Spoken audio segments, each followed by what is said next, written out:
Salut Jean-Marc, Oui, salut. ça va? Bonjour à tous. Bon, nous voici sur la route entre Ranoumafan et Irunj en direction sud-est. Un des passages que je préfère sur cette route. C'est magnifique, il y a encore de la forêt. En plus, aujourd'hui, c'est grand soleil. Donc, vraiment sympathique.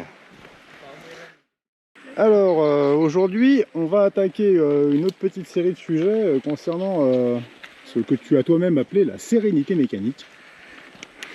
On parle toujours de moto à Madagascar. Et la première question, c'est faut-il acheter ou louer sa moto? Vaste sujet. Alors, je tiens quand même à dire qu'aujourd'hui, on a plein de spectateurs. On n'est pas tout seul, il y a du monde là. Voilà. Salam voilà. Oui, vaste sujet, acheter ou louer. Et bon, déjà, il y a deux catégories de personnes. Il y a ceux qui habitent à Madagascar, qui seront plus tentés d'acheter une moto. Et puis après, il y a les touristes qui viennent pour un séjour plus ou moins long. Donc, ce qu'on peut dire, c'est que voilà, jusqu'à un séjour de 1 mois pour les touristes, il faut mieux louer une moto que l'acheter. Après, plus d'1 mois, ça va dépendre si... Oups, je suis pas concentré. Donc oui, ça dépend. Si quand vous louez une moto plus d'1 mois, ça va dépendre du contrat de location, quoi. Ça dépend du loueur, les propositions qu'il va vous faire.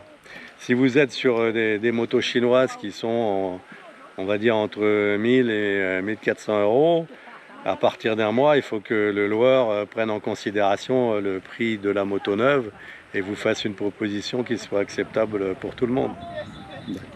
Voilà, après, si vous louez des motos plus chères, ce qui est de plus en plus difficile à louer sans guide, puisque sur le marché, voilà, on va avoir d'un côté les motos chinoises sur des tarifs, les motos chinoises simples, jusqu'à 250 cm3 sur un tarif entre 1000 et 1500 euros. Ouais. Et puis après, des motos indiennes où les tarifs, ça va être entre 3 et 6000 euros. Donc Hero et Royal Enfield. Hero, Royal Enfield, bon, il y a des TVS qui sont un petit peu moins chers.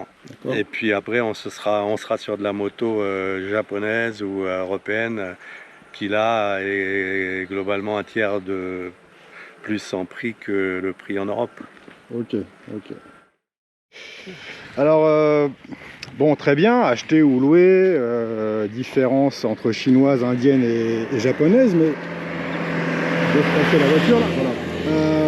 Quand on est ici, il y a différents types de routes, en fait, il y a différents types de motos utilisables à Madagascar, donc comment on fait avec ça? Où vous habitez à Madagascar et comme nous, vous avez 3 motos, une routière, une un peu, on va dire, grand tourisme et enduro, et puis une moto pure enduro. Par exemple, pour aller dans le sud, c'est quand même mieux d'avoir quelque chose une moto vraiment adaptée. Après, il y a quand même pas mal de gens. J'ai des clients qui ont des petites motos routières à Tana. Et puis, quand ils veulent faire des circuits sur 2 semaines, 3 semaines, ils préfèrent louer puisque leur moto n'est pas adaptée. Et puis, on peut aussi se faire plaisir en allant louer des motos, mais là, ça va être plus des circuits. À Tana, il y a des compagnies qui proposent des circuits enduro avec des KTM sur 2-3 jours, une semaine, voire plus. Et donc là, on a des motos un peu dernière génération, quoi, qui ont 1 ou 2 ans, mais on va pas acheter une moto à 15-20 000 euros juste pour l'utiliser une semaine par an. D'accord.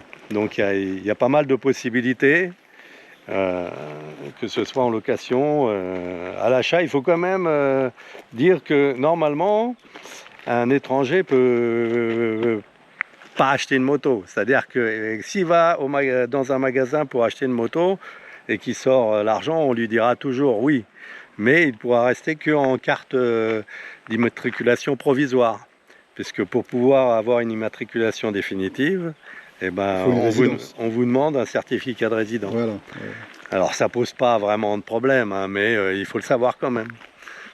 Et les cartes provisoires pour les motos ont toujours une validité entre 3 et 11 mois selon les sociétés qui vous vendent la moto et puis selon la législation qui des fois change un petit peu parce que les cartes grises certificats d'immatriculation ne sont pas toujours disponibles dans les administrations. Ok, donc Jean-Marc, si j'ai bien compris, je suis touriste pendant un mois, le mieux c'est de louer. Je suis touriste, je sais pas, 3 mois ou plus, ou là, avec la question éventuellement d'acheter et de revendre. Et puis je suis installé ou résident ou expat quelques années, éventuellement, donc j'en achète une petite pour la ville et je loue de temps en temps une bécane pour sortir en off-road, quoi. Oui, bah si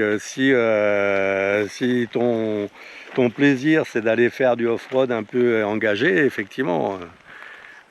T'auras pas besoin, tu vas pas utiliser ta KTM pour rouler dans Tana, quoi. Voilà, enfin, ta KTM Enduro.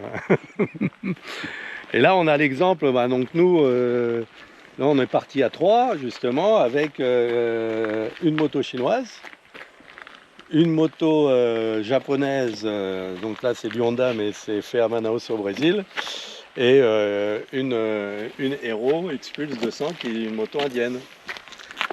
Et on peut dire qu'on l'a pas fait exprès. On ne fait pas de ségrégation.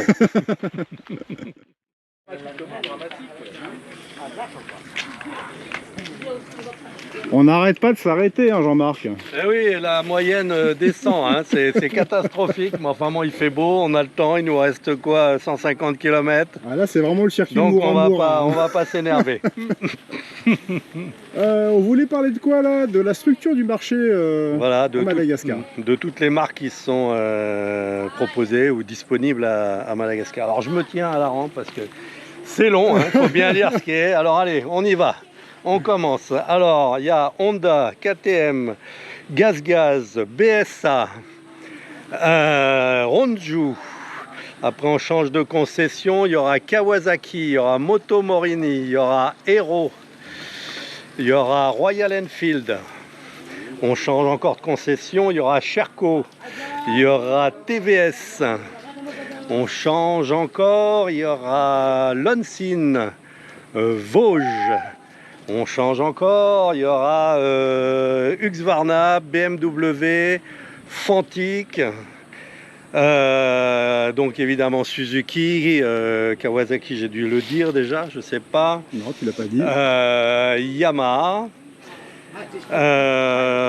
Il y a aussi QJ Motors, il y a Benelli.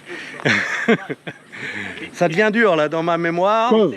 Il y a Cove maintenant, ouais. Et donc il y a Vosges, je l'ai dit. Il y a dans les motos non chinoises encore Ducati. Ouais. Je dois en oublier, hein. Je dois en oublier. Après, on rentre sur les marques chinoises. Alors là, il y a Milengo, Mada Motors, Peter, Pacific, Kembo, Safari, Lifan, Kiway. Zontes. C'est vendu en Europe, Kiway, Zontes. Hein. Qu'est-ce qu'il nous reste encore? Bon, on a fait quand même. Terry Motors. Il y avait Mac avant, Yamalo, Daytona. Ouais. Bon, je crois que j'ai fait le tour là. Ouais, là voilà. Alors quand même, il y a beaucoup de marques. Vous avez l'impression que le marché est florissant et qu'il y a toutes les concessions, que tout va bien. Alors il faut quand même dire que, ok, il y a toutes ces motos à vendre, mais en termes de SAV, c'est une autre affaire.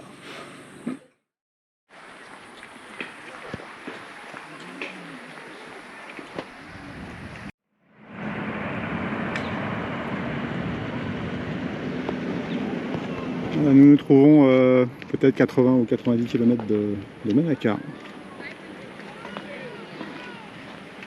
Jean-Marc, le sujet suivant. Donc tu l'as oublié déjà ou... Non. Approvisionnement en carburant. Le carburant, oui, voilà. Comment on a on quand fait? même une petite image là, Oui. parce que c'est quand même magnifique cette rivière. C'est toujours un point où on s'arrête ici pour admirer. C'est un fleuve ou une rivière, je sais plus. Ah, je n'ai plus le nom en tête hein, de cet endroit. Donc l'approvisionnement en carburant. Donc déjà, pour les motos, il existe à Madagascar qu'un carburant. Donc c'est les pompes vertes. C'est du... Sans plomb, je sais pas quoi, 95, voilà. 98. En fait, on ne sait plus parce que comme on n'a qu'une pompe, on ne fait pas trop attention à ça. Il faut savoir que généralement dans les grandes villes, il n'y a pas trop de problèmes. On arrive à trouver toujours du carburant. Sauf par exemple en Tirabé, à Pâques, quand il y a, on va dire que la transhumance. oui, le nombre de personnes doit doubler ou tripler sur Antirabé, des fois pour retourner sur Tana, pour ceux qui sont venus là pour 3-4 jours, les pompes sont vides. Ouais. Donc oui, il y a du carburant, mais ça peut arriver d'avoir sur la route des pompes vides. Et d'ailleurs, ça nous est arrivé ce matin, puisque à Ranomafan, il n'y avait pas de carburant. Tout à fait. Ça arrive aussi à Nalavour vers Ampef, hein, pour les gros week-ends, vite tôt. Donc nous, on a tendance à dire que, alors pour des petites motos comme les nôtres, hein, ça consomme quoi, entre 2 litres, 2 litres 5, 3 litres au maximum. Il faut, c'est bien d'avoir un réservoir. Bonjour madame. C'est Vovo Tsanga Tsanga. Donc je reprends. Donc c'est bien d'avoir 12 litres de réservoir ou de réservoir et un réservoir additionnel, un bidon. Un bidon de 5. Donc en gros il faut compter pouvoir faire entre 300 et 400 km sans refaire le plein, c'est rouler en toute sérénité.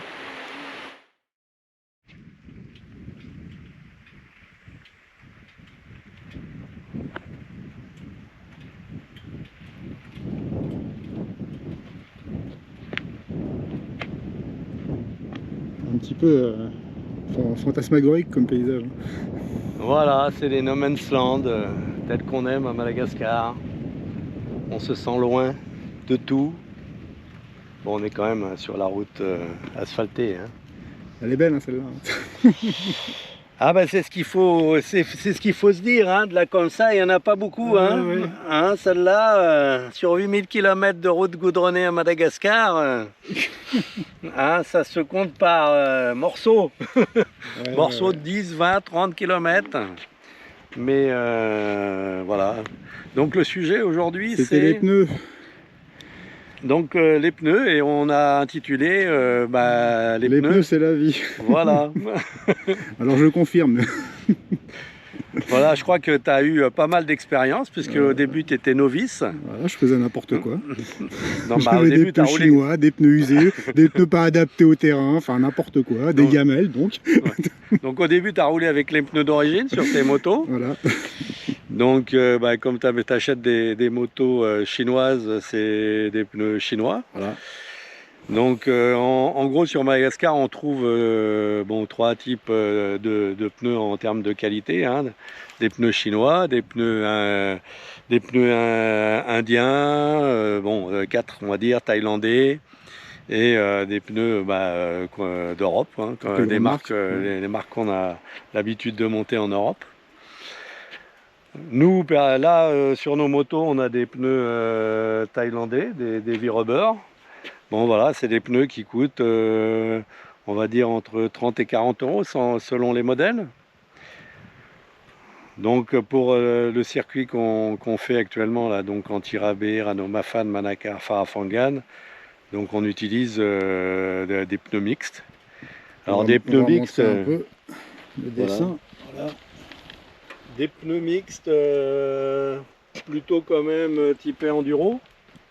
Parce que sur notre circuit, cette fois-ci, on va dire que c'est un peu ce qui s'apparente à du super motard en France.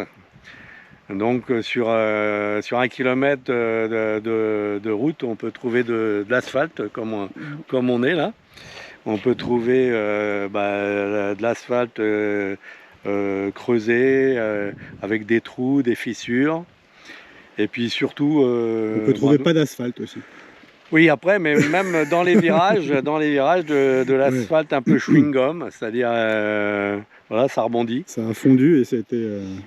Donc on est sur l'angle, ça rebondit, on peut trouver des gravillons avec aussi, souvent. C'est bien ça. Et puis on peut avoir de la piste, de la latérite, du sable, tout ça sur 1, 2, 3, 10 km. Donc voilà, il faut quand même des pneus adaptés au minimum pour ce type de passage. Donc c'est surtout quand on veut faire ce que j'appelle des boucles, c'est-à-dire des circuits en boucle sur Madagascar, où on est forcé de passer en off-road, mais assez sérieusement. Donc, ou avec de la latérite glissante ou avec du sable profond. Et là, on est tous un petit peu pareil, c'est-à-dire qu'on n'aime pas dépenser et user des pneus d'enduro-cross sur l'asphalte. Si on prend l'exemple qu'on fait un anti-rabais Morondave Mange Tuléar anti-rabais, en fait il reste 157 km de piste, mais bon voilà, avec du sable mou, avec des passages de rivière. Et là, moi je l'ai déjà fait, hein. Si on le fait avec des pneus comme on vient de montrer, bon c'est sûr, hein, on nous prend pour un pilote de Paris-Dakar avec la moto qui part dans tous les sens, mais bon c'est pas très confortable. Alors que si on a des pneus adaptés, bon voilà, même avec une moto chinoise, on est un peu sur un rail.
Eh oui.